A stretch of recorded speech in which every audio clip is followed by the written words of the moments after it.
Maybe it's going to take more countries in the world just basically starting embargoes on America. Just like, no, you scare us. We don't want to play with you anymore.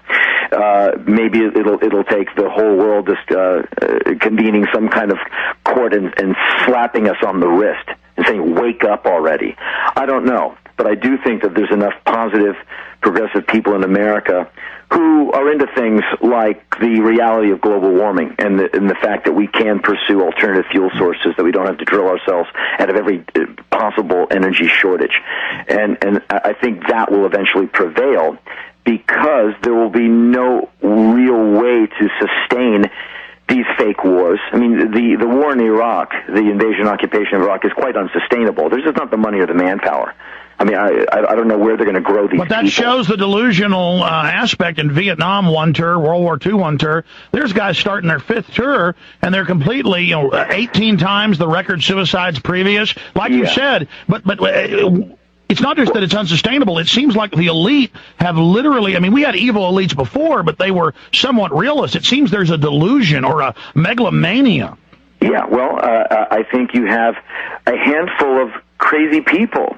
Those who used to get laughed at in D.C., like, the 8 neoconservatives, and back years ago, people go like, look at those guys, look at that guy Wolfowitz, what a trembling maniac that dude is.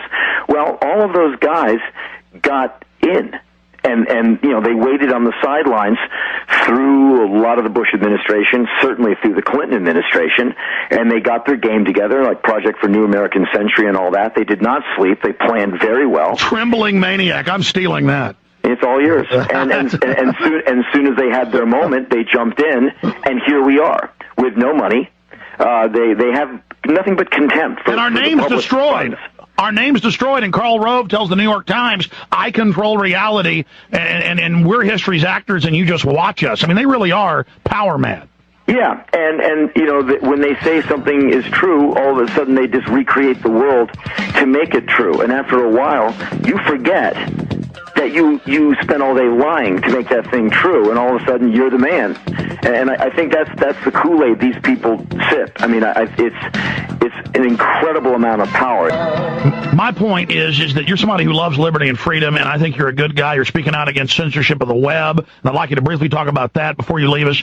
But then you talk about, these hillbillies that want to attack a country but can't find it on a map, and they want a, fully automatic rifle. My whole issue is that that's kind of the controlled left paradigm. We should have an armed population, and we have a tyrannical government as a check and a balance against them. So where do you stand on gun control? Well, I think you should have a gun in your house if you want to defend your family. I don't think any family, you or me, needs an assault weapon. If I was a policeman in your town, and I know I'm going up against people with bullets that can go through my door, through my body and through the body of my partner, and I am not given ceramic-plated body armor, which stops an AK-47 round, I've got a real problem with that. And I don't think any citizen, what are you going to shoot with a gun? An intruder, yourself on a bad day, or maybe a deer, right? You're not shooting Al-Qaeda, so you don't need an AK-47. A shotgun, a handgun, fantastic. An assault weapon. But see, once you let them start restricting, they can restrict it all. And certainly, throughout history, tyrants have sought to disarm their quarry. Yeah, and I just don't think you'd ever be able to disarm America. I just think it can be delicately regulated to where even Charlton Heston's ghost will be satisfied. I just don't think Americans need assault weapons.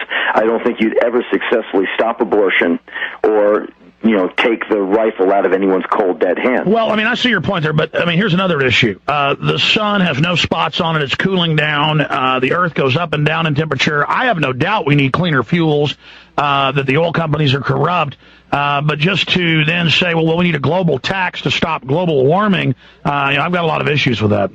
Oh, that's interesting. I when I go on tour now, I pay money to compensate for the global, for the carbon footprint my bus leaves.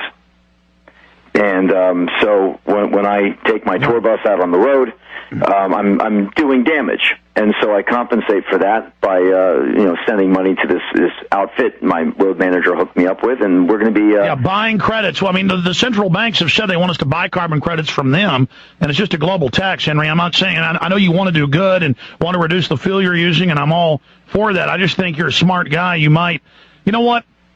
We're going to go to break when it ends. Let me get an address or a P.O. box from you. I'm going to mail you a film I made called Endgame. And then I know you're a smart guy. It has a whole bibliography at whatistheendgame.com. And I want you to fully look into the larger eugenics operation behind that. I mean, are you aware that there is a global elite that does want to carry out worldwide population reduction? No. Well, you're a smart guy. I bet you've come across some of that Malthusian social Darwin stuff. Well, yeah. I mean, Malthus said that we're all going to die of starvation, and the Industrial Revolution momentarily proved him to be wrong. And now, as soon as you give more people more food, they breed more. There's a lot going on with food systems in the world, and the unsustainability of soils, and the dangerousness of artificially produced nitrogen, and the fact that we're breeding these animals so hard and so fast that they're mutating, and you're eating strange meat. And your E. coli is going zoonotic more than. I agree. I mean, now they admit clone beef is in the population. We got 2 minutes left with you. What happened on the airplane? I mean, you're reading a book, and now reading a book is evil. Yeah. I was reading Jihad by Ahmed Rashid, and the man sitting next to me called me in to Homeland Security, and I was deemed a person of interest for reading a New York Times bestseller put out by the Yale University Press. So it's an interesting time we're living in. I just bought that guy's new book, too, Descent into Chaos, I think it's called. I've not yet read it. I just got it in the mail. I'm looking forward to it. He's a very astute writer. Give us a 1-minute rant on how they're trying to shut down the free web.